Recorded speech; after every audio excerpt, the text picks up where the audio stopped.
Bienvenido al canal Vida TV. Bienvenido a este tu programa El Encuentro. Hoy estaremos al encuentro de un Dios de amor, ese Dios Padre, Hijo y Espíritu Santo que nos ama, un Dios de intimidad y de relación con el hombre.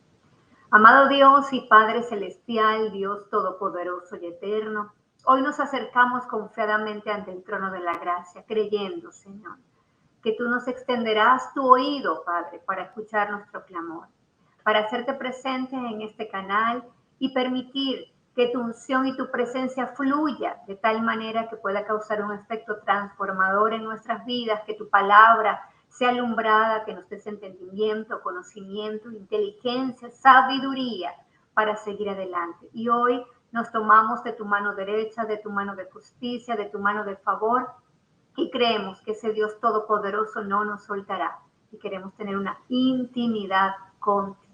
En el nombre de Jesús. Amén y amén. Quiero invitarle en el día de hoy a abrir sus Biblias en el libro de Lucas, en su capítulo 9, en sus versículos 28 al 36. Y hoy vamos a encontrarnos con la descripción sobrenatural de la transfiguración de nuestro Señor Jesucristo, que también se encuentra registrada en los libros de Mateo y Marcos. En Mateo se encuentra registrada en su capítulo 17, del versículo 1 al 8, y en el libro de Marcos se encuentra registrada en el capítulo 9, en sus versículos de 9 al 8. Usted puede hacer su comparación. Y leemos la palabra en el nombre del Padre, del Hijo y del Espíritu Santo de Dios. Y aconteció como 8 días después de estas palabras que tomó a Pedro, a Juan y a Jacobo, y subió al monte a orar. Y entre tanto que oraba, la apariencia de su rostro se hizo otra, y su vestido blanco y resplandeciente. Y he aquí 2 varones que hablaban con él, los cuales eran Moisés y Elías, quienes aparecieron rodeados de gloria y hablaban de su partida que iba Jesús a cumplir en Jerusalén. Y Pedro y los que estaban con él estaban rendidos de sueño, dice la palabra, mas permaneciendo despiertos vieron la gloria de Jesús y a los 2 varones que estaban con él. Y sucedió que apartándose ellos de él, Pedro dijo a Jesús: Maestro, bueno es para nosotros que estemos aquí y hagamos 3 enramadas, una para ti, una para Moisés y una para Elías. No sabiendo lo que decía, mientras él decía esto, vino una nube que los cubrió y tuvieron temor al entrar en la nube. Y vino una voz desde la nube que decía: Este es mi Hijo amado, a él oíd. Y cuando cesó la voz, Jesús fue hallado solo, y ellos callaron y por aquellos días no dijeron nada a nadie de lo que habían visto. Nuestro texto, o el capítulo 9, está en un contexto y se ubica de esta manera. En el mismo capítulo 9, desde el versículo 1 hasta el versículo 6, se habla de la misión de los 12 discípulos, que habiéndolos reunidos a sus 12 discípulos, él les había dado poder y autoridad sobre todos los demonios para sanar enfermedades, y los envió a predicar el reino de Dios y a sanar a todos los enfermos. Y en el mismo capítulo 9 vemos desde el versículo 7 al versículo 9 la muerte de Juan el Bautista. Y se ve reflejada, y dijo Herodes a Juan: yo lo hice decapitar. ¿Quién pues es este de quien oigo tales cosas? Haciendo una comparación con Jesucristo. Y seguimos en el contexto del capítulo 9, en su introducción, desde los versículos 10 al 17, se habla de la alimentación de los 5,000. Y tomando los 5 panes y los 2 pescados, levantando los ojos al cielo, los bendijo y los partió, y dio a sus discípulos para que los pusiesen delante de la gente. Y comieron todos y se saciaron, y recogieron lo que les sobró, 12 cestas de pedazos. Y desde los versículos 18 hasta el versículo 19, el mismo capítulo 9 del libro de Lucas habla de la confesión de Pedro. Aconteció que mientras Jesús oraba aparte, estaba con él los discípulos, y les preguntó diciendo: ¿quién dice la gente que soy yo? Y ellos respondieron, unos Juan el Bautista, otros Elías y otros algún profeta de los antiguos que ha resucitado. Y él les dijo, ¿y vosotros quién dices que soy? Entonces respondió Pedro y dijo, el Cristo de Dios. Y en sus versículos 21 al 27, Jesús anuncia su muerte diciendo, es necesario que el Hijo del Hombre padezca por muchas cosas y sea desechado por los ancianos, por los principales sacerdotes, por los escribas, y que sea muerto y resucite el tercer día. Porque el que se avergonzare de mí y de mis palabras, de este se avergonzará el Hijo del Hombre, cuando venga en su gloria. Entonces, después de las palabras de Jesús y todos estos eventos descritos en el mismo capítulo 9 del libro de Lucas, nuestro texto establece la conexión con lo precedente al aclarar que fue como 8 días después de estas palabras que Jesús tomó a Pedro, a Juan y a Jacobo y subió al monte a orar. Y eso lo vemos desde el versículo 28, que aconteció como 8 días después de estas palabras, usted tiene su Biblia allí, que tomó a Pedro, a Juan y a Jacobo y subió al monte a orar. ¿Cómo comienzan las escrituras? Que tomó a Pedro, a Juan y a Jacobo y subió al monte a orar, ¿verdad?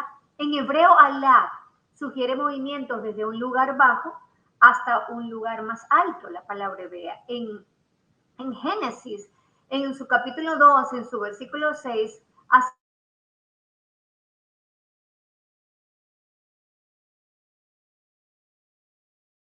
es el mismo término para alad. Alad puede también tener la acepción de elevarse o ascenderse, o el verbo alad también se usa como un radical causativo que significa presentar una ofrenda a Dios. Cuando subimos, podemos también presentamos también ofrendas a Dios con nuestra oración. Y en casos donde un enemigo se ha ubicado en una posición ventajosa, a menudo en un lugar más alto, que se tiene que subir a pelear, está el término alad. Es así como Israel subió a pelear contra los moabitas. Alad no tiene calificativos, puede significar ir a la guerra o subir porque mañana os entregaré, hablando de la misma guerra. Alad es sobreponer, es subir desde, es decir, cuando subimos a orar, la invitación que el Señor le estaba haciendo a los discípulos, a Pedro, a Juan y a Jacobo, era que subir desde, a sobreponerse, a tener fuerza, a posicionarse en un lugar diferente. Si el enemigo se había colocado en un lugar alto, había que subir para posicionarse de tal manera de poder vencer a los enemigos si fuesen entregados. Por ejemplo, cuando Faraón temía que los israelitas se uniesen al enemigo en una guerra, peleasen contra Egipto, ¿para qué? Para sobreponerse a la tierra. Hay una unión. Subir también adquiere la acepción de incrementar fuerzas. Cuando subimos a orar con el término alad, podemos ver que Jesucristo iba a incrementar sus fuerzas, como el león que deriva fuerzas de su presa. El león sube de la presa, dice Génesis 49:9. Alad puede referirse a esto, también puede referirse a un estallido. El alad también se refiere al clamor que sube hacia Dios. Cuando los invitó, él quería estallar, dar un salto de la tierra al cielo por medio de la oración. Alad significa subir. El término puede denotar el uso de dos clases de vestimentas a la misma vez, una encima y otra abajo.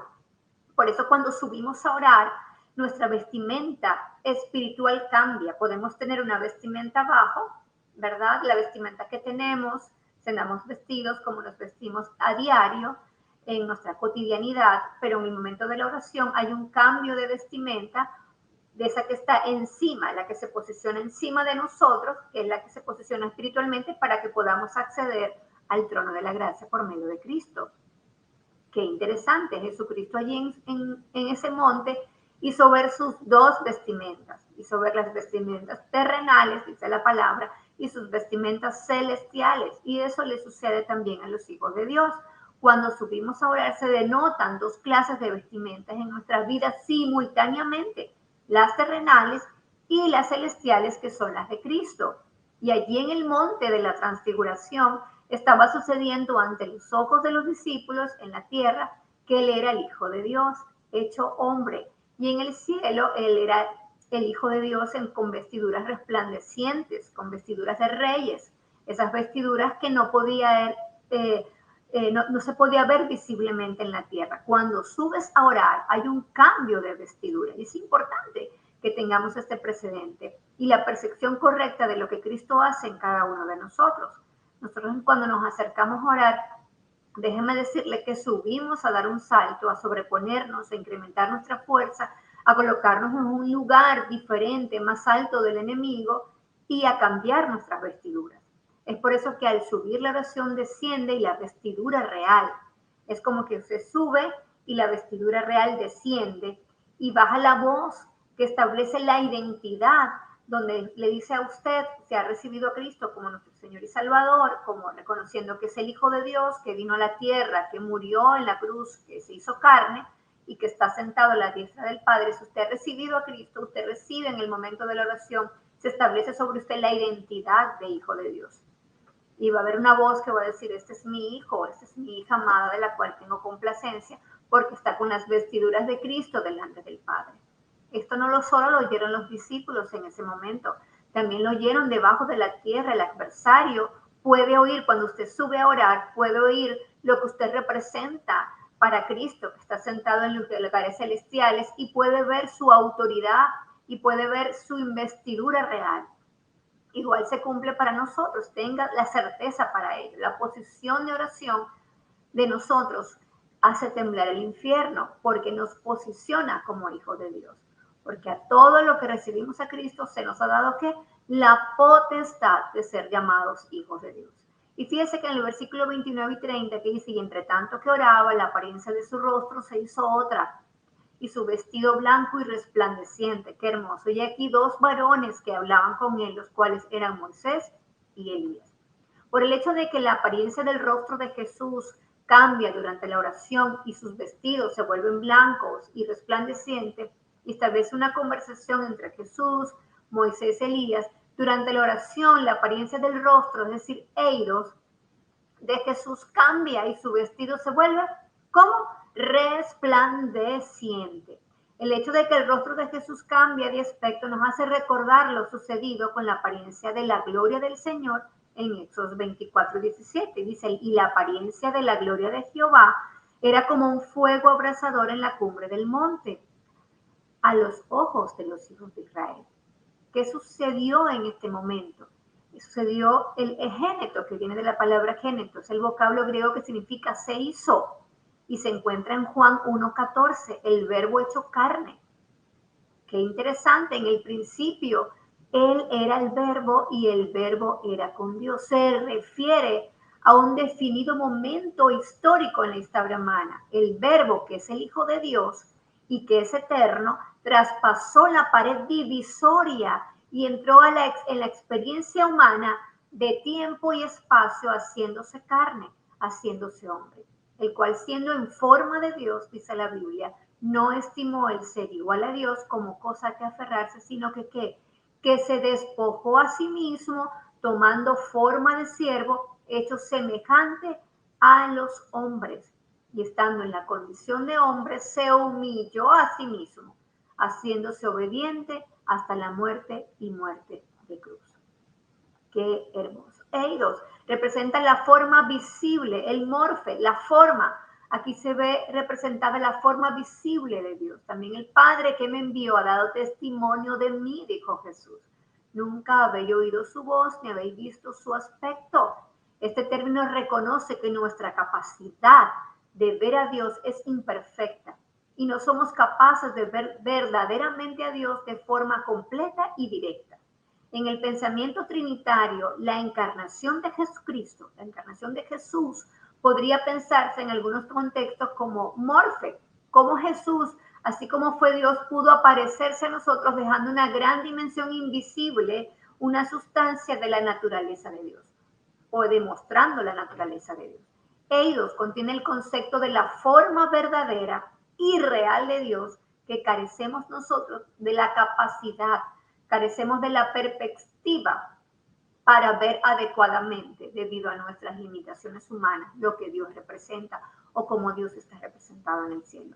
Esto hace recobrar una percepción que somos imágenes de Dios, no somos morfes de Dios. El morfe de Dios es la forma y el contenido de Dios. La divinidad se transforma en una forma de representación. Qué lindo que dos varones que hablaban con él, los cuales quienes eran Moisés y Elías, dice la palabra, que representaban la ley y representaban a los profetas. Y Jehová dijo a Moisés, alízate dos tabales de piedra como las primeras y escribiré sobre estas tablas las palabras que estaban en las tablas primeras que quebraste. Qué lindo. Le dijo, prepárate pues para mañana y sube de mañana al monte. Fíjense, sube al monte Sinaí y preséntate ante mí sobre la cumbre de este monte. Es muy importante destacar que aquí en lo que Dios le dice a Moisés, fíjese que hay varios verbos que indican la acción diligente y personal de Moisés.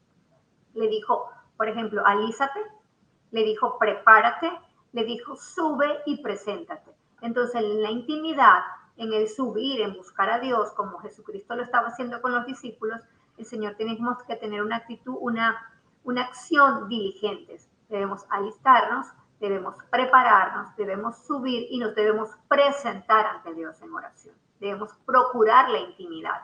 Entonces, la persona llamada por Dios debe ser parte activa en la búsqueda de qué? De la presencia de Dios, de tener una intimidad, de tener un encuentro con Dios, de conocer a Dios. Podemos ver aquí a Moisés, quien debe preparar las tablas y luego subir a la cumbre del monte Sinaí.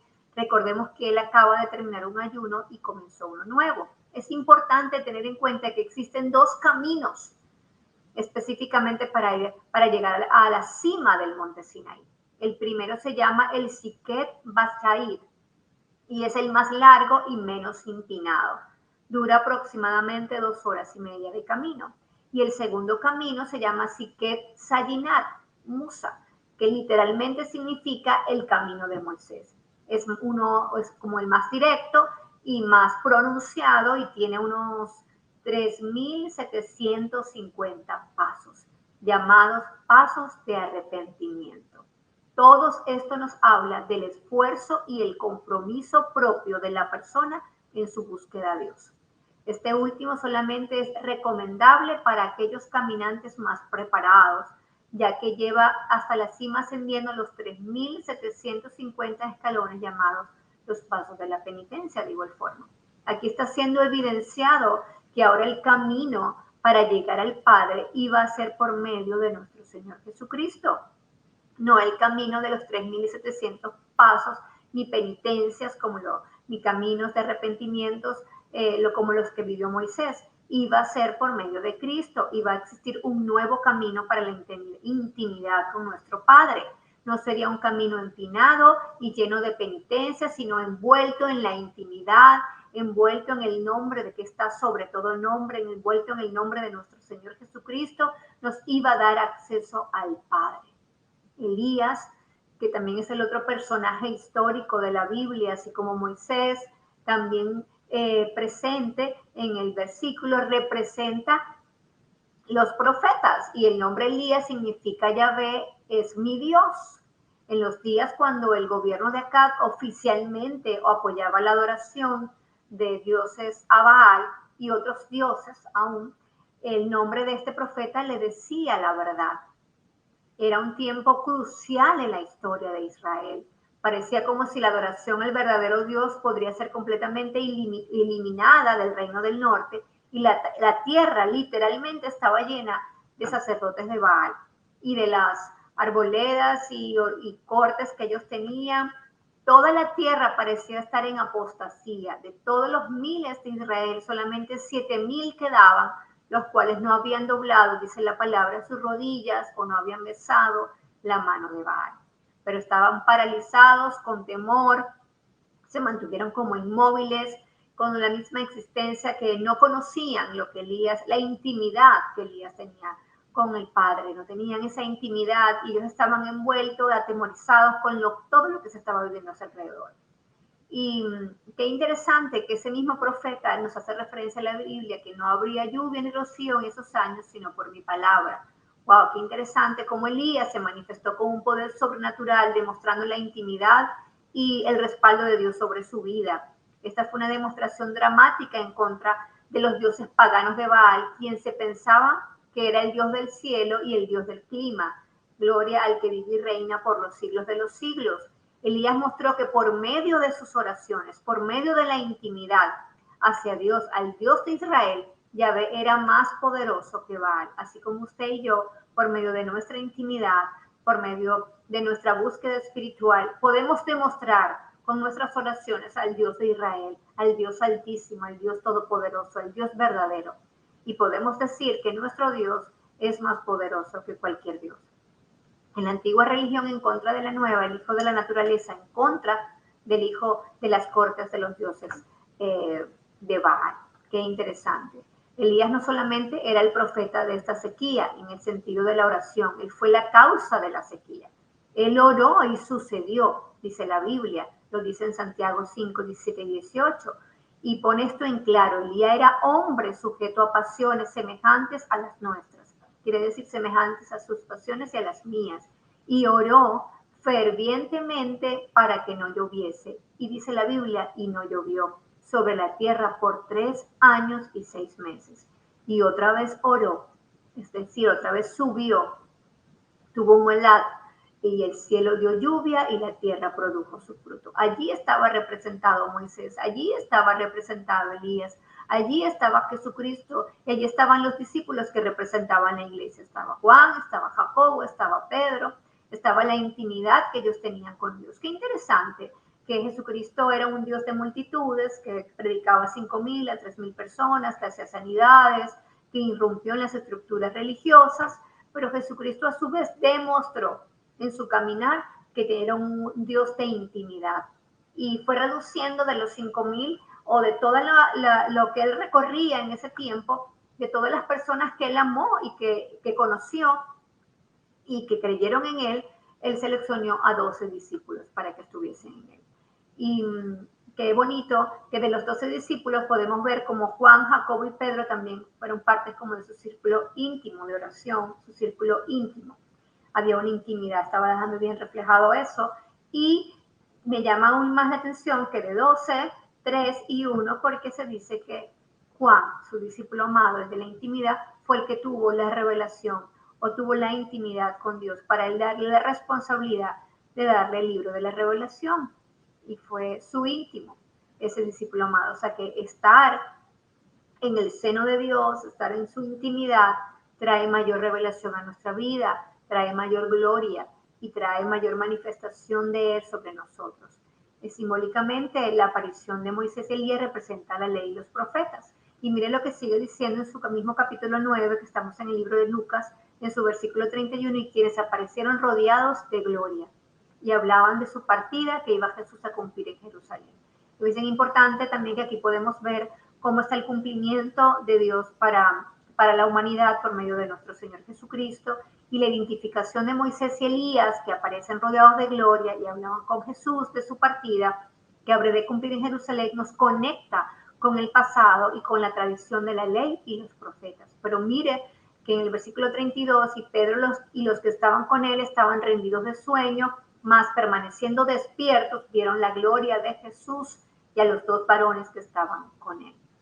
Los discípulos tienen sueño, pero permanecen despiertos, dice la palabra. Están en adormecimiento y por eso ven la gloria de aquellos 3 hombres. Qué interesante que aunque la iglesia pueda estar adormecida, el Señor nos invita a estar despiertos, que permanezcamos despiertos, porque en hora de la noche podemos ver su gloria en intimidad, podemos tener experiencias sobrenaturales, podemos tener encuentros. Así ese mismo Dios que estuvo con Moisés, que estuvo con Elías, que estuvo con Pedro, con Juan, con Jacobo, quiere establecer una intimidad con nosotros y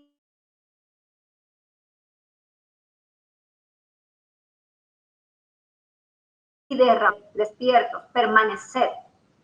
Cuando estuvieron bien despiertos, ellos pudieron ver la manifestación de la gloria de Dios. Y vemos como en la Biblia el término hebreo se ve manifestado cuando se permanece, de agregoreo significa permaneciendo despierto, cuando permanece, fíjese que en el libro de Génesis, en su capítulo 28, 16, despertó Jacob de su sueño.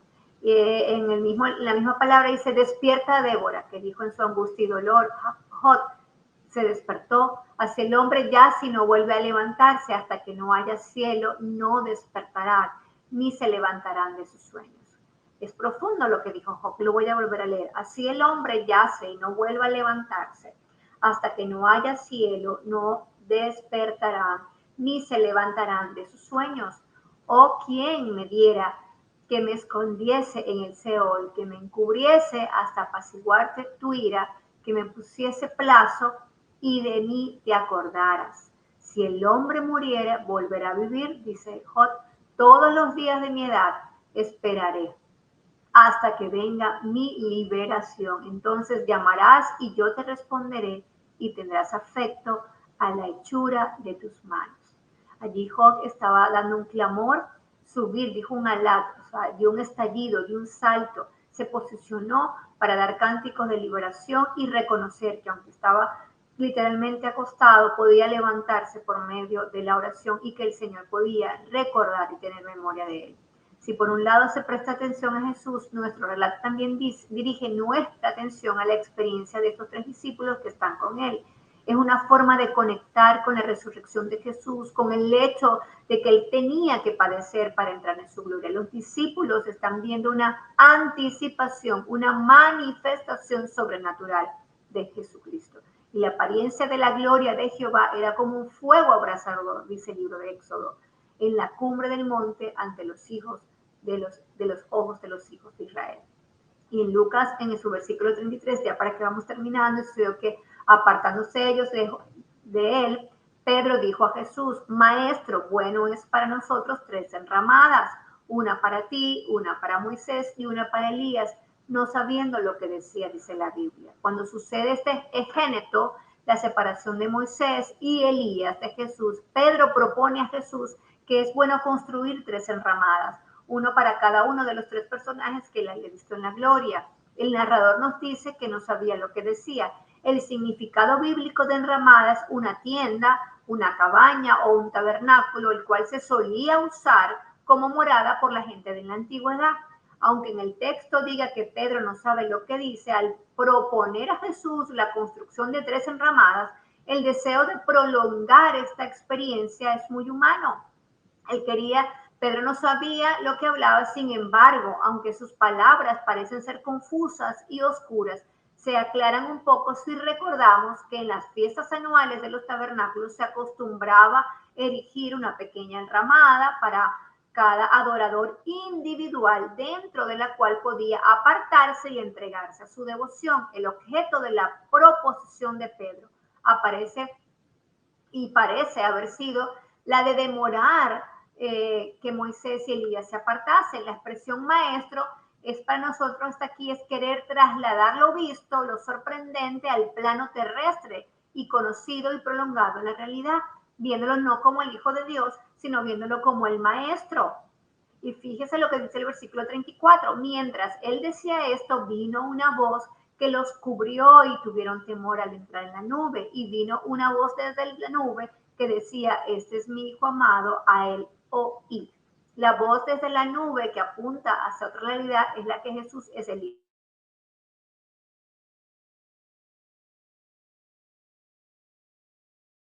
Hijo de Dios, posible como maestro, aunque creían en él, pero aquí había una manifestación gloriosa de la transfiguración de su rostro, de una voz que estaba estableciendo la identidad de Jesucristo. Y mientras Pedro comparte su idea, aconteció que esa nube los cubrió con sombra, produciéndoles temor mientras entraban en la nube. La nube que los cubre, o sea, es decir, el epiquiacio, nos hace recordar igual a Éxodo, el verbo epicacio, cubrir como una sombra o envolver como una nube, o gracia sobre gracia, por encima, vendrá sobre, cayese sobre, es decir, estaba dando la manifestación de la nube gloriosa en Jesucristo. Una investidura de gloria vino sobre Jesús. Ellos conocían en la palabra que había una nube de gloria que guió al pueblo de Israel, pero ahora estaban viendo la nube y la manifestación gloriosa de la investidura sobre Jesucristo, metafóricamente, del poder del Altísimo sobre él. La apariencia de su rostro se hizo otra, y su vestido blanco y resplandeciente, aunque eran de material terrenal, sus vestidos se volvieron resplandecientes, muy blancos, como la nieve, tanto que ningún lavador en la tierra los puede hacer tan blancos, porque son las vestiduras de santidad, de pureza, de realeza de nuestro Señor Jesucristo, las calzadas de santidad, y resplandeció su rostro como el sol. Así como Jesús se transfiguró delante de estos tres testigos privilegiados, diría yo, una voz vino, exgéneto, desde la nube diciendo: este es mi hijo amado, a él oíd. La nube se retira y encuentran a Jesús solo, decidiendo no decir nada a los que de lo que habían visto. Y de la experiencia del ver se pasa al de escuchar, pasa del ver, de la vigilia, es decir, a la escucha de Jesús y su propuesta del reino, pero la voz de Dios desde el cielo a él oír. Está dando una manifestación de gloria, no solo visualmente, sino ante los oídos, que oyeran realmente la voz del Dios Todopoderoso a través de Cristo. Muestra claramente que la ley y los profetas deben cederle el paso a Jesús. Deben cederle el paso a Jesús. Se le estaba revelando como el unigénito Hijo de Dios. A los tres discípulos que representan la iglesia, que representan a servidores de Cristo, como usted y a mí, a Moisés, a Elías, como la ley y los profetas, y Jesucristo como el centro de todo, como el unigénito Hijo de Dios. Es la manifestación de conocer exactamente a Cristo. Pedro testificó osadamente a la iglesia concerniente al maravilloso suceso. Y mire cómo lo dijo: porque no os hemos dado a conocer el poder y la venida de nuestro Señor Jesucristo siguiendo fábulas artificiosas, sino como habiendo visto con nuestros propios ojos su majestad, que podía ser testigo, estaba dando testimonio de lo que representó su intimidad con Cristo en el monte Sinaí.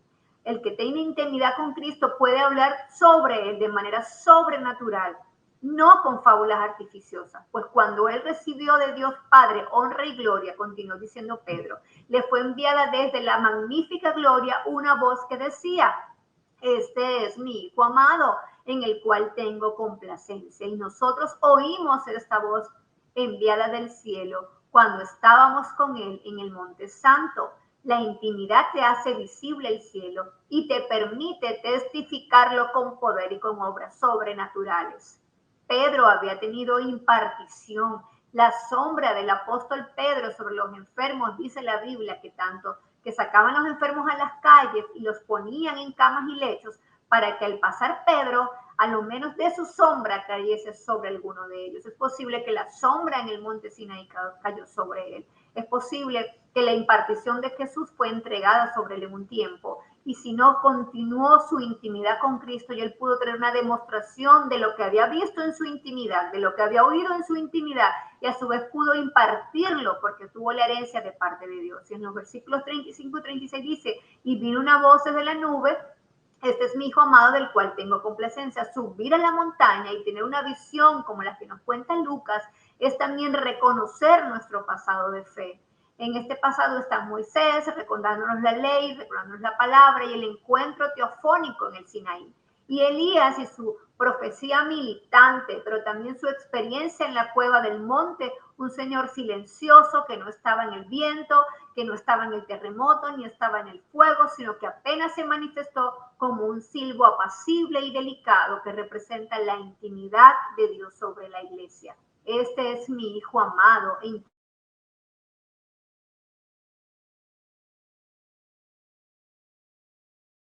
quien decía al mundo. Él era el Elohim, el Padre eterno que hablaba. Y al escuchar esa voz de majestad suprema, los apóstoles se postraron sobre sus rostros. Jesús llegó y los tocó diciendo: levantaos y no temáis. Cuando alzaron los ojos, vieron que nuevamente estaban a solas con él.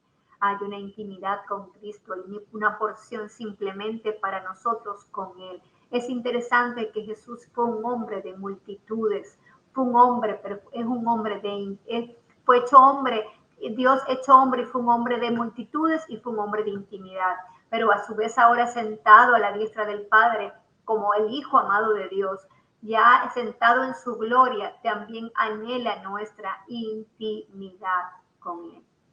En el texto de la transfiguración nos sitúa ante una tensión entre la humanidad de Jesús el sufrimiento ligado al primer anuncio de su pasión y la gloria de la que participan estos personajes, destacando la tradición, es el primer anuncio de la pasión y la resurrección de nuestro Señor Jesucristo.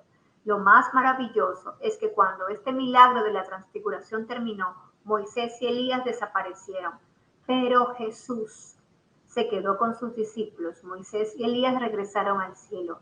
Jesús nunca nos dejará huérfanos a sus seguidores. Cuando el Señor volvió al cielo, se aseguró de enviar al Espíritu Santo para que ninguno de sus discípulos se quedaran solos. De manera que Jesucristo se representa como el mayor porción del cielo en intimidad para la iglesia y para la humanidad.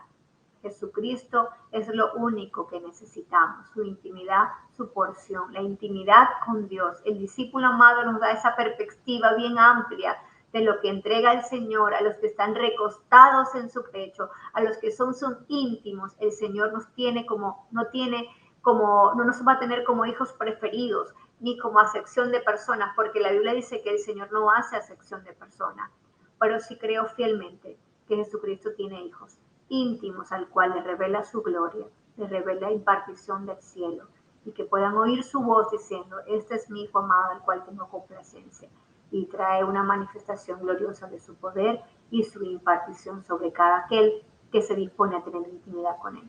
Vamos a orar. Amado Dios y Padre Celestial, Dios Todopoderoso y Eterno, milagroso y poderoso Señor, en este día, Padre, queremos clamar a ti, queremos pedirte, mi Señor, que seas tú colocando nuestro querer como el hacer por tu buena voluntad, para leer tu palabra, para tener intimidad contigo. Clamamos, Señor, que nos permitas subir, elevarnos, Señor, abrazarnos de tu intimidad, abrazarnos de tu autoridad y abrazarnos de tu amor. Te damos gracias porque sabemos, Señor, que por medio de ti podemos tocar el cielo. Te damos las gracias porque por medio de ti tú nos revistes con nuevas vestiduras espirituales. Y esas vestiduras, Señor, nos cambian en oración de tal manera que nos dan una nueva perspectiva de nuestras vidas. Gracias, Padre, en el nombre de Jesús de Nazaret. Te damos toda la honra, te damos toda la gloria y toda la alabanza a aquel que vive y reina por los siglos de los siglos. Amén y amén.